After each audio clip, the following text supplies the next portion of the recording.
There you are. Come on.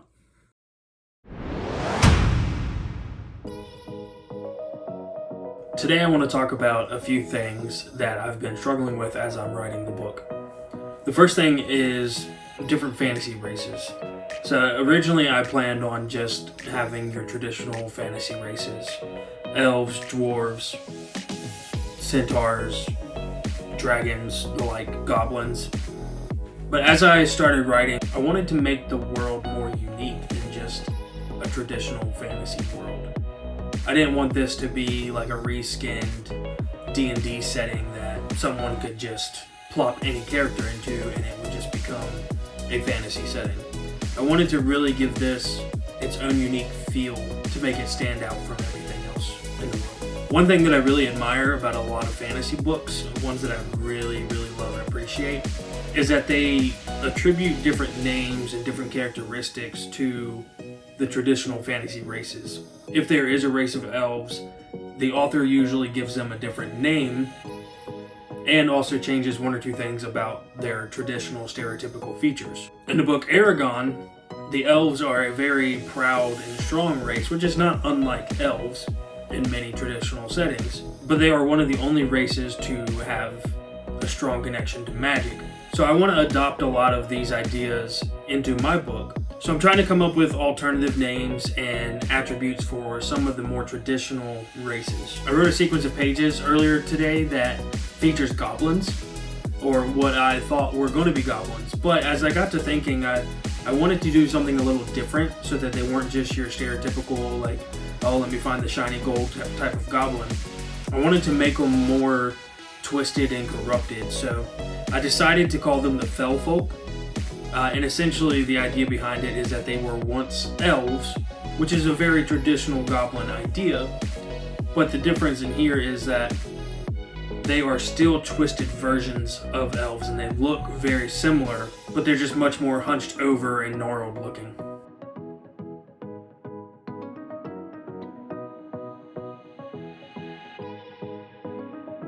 I find too that as I'm writing, I don't really have to physically describe a lot of the different racial characteristics because I will be illustrating the races later on when I actually illustrate the book. So in those paintings and sketches and everything, I will be able to detail out what those characters look like. Another thing I want to talk about is how do I come up with names for these fantasy races or even for places, peoples, and groups. So I think this all comes down to influence and the sort of vibe that you're going for when you're writing a book. For me, I'm basing this book on a lot of Celtic mythology and a lot of that traditional nature druidic mindset. So a lot of the places and groups are going to be named after very traditionally Celtic, Scottish things. But then you get to groups like the Centaurs, where they are a different race altogether, but more than that, they have a different style of living and a different view on the world. So in this book, the Centaurs they're a very naturalistic, shamanistic type of people. So I'm making them more akin to Native American meets Old World Celtic.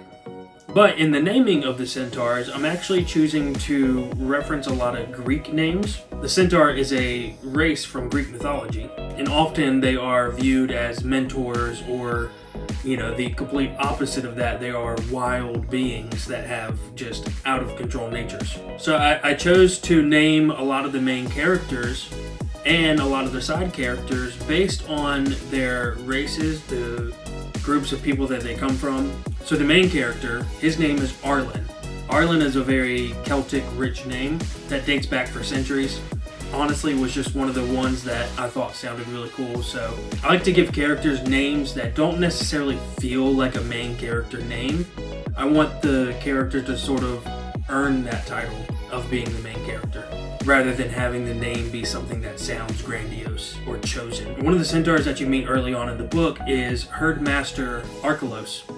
And Archelos, or Archelos, is actually the name of a mythological river god in Greek mythology. I love to learn about anthropology and mythology, so any chance that I can get to adapt some of those ancient myths into modern context, I will take that every day. Now, on the other end of the spectrum, we have a character that I just introduced in this section of the book who has a very opposite sounding name from anything else that I've talked about. I actually chose to give him the name Eliezer. Eliezer was actually the second son of Moses and Zipporah. And it's funny enough, his name actually means help of my God, which this character's purpose is to sort of go along with the main character and to sort of be that Samwise Gamgee type of character for the main character, Arlen. But what makes Eliezer interesting is that he is a lizard folk, meaning that he is a humanoid-looking lizard person. So this is a fantasy race that you can find in a lot of different books, and especially in a lot of video games. But I wanted to pull it in and sort of give it that innocence that it's never really portrayed as having. Lizards are often seen as a callous and cold-blooded race, but I wanted to really make this character, Eliezer, who is about 10 or 12 years old, I really wanted to make him seem like a very innocent and warm and inviting character that the main character can really come to rely on.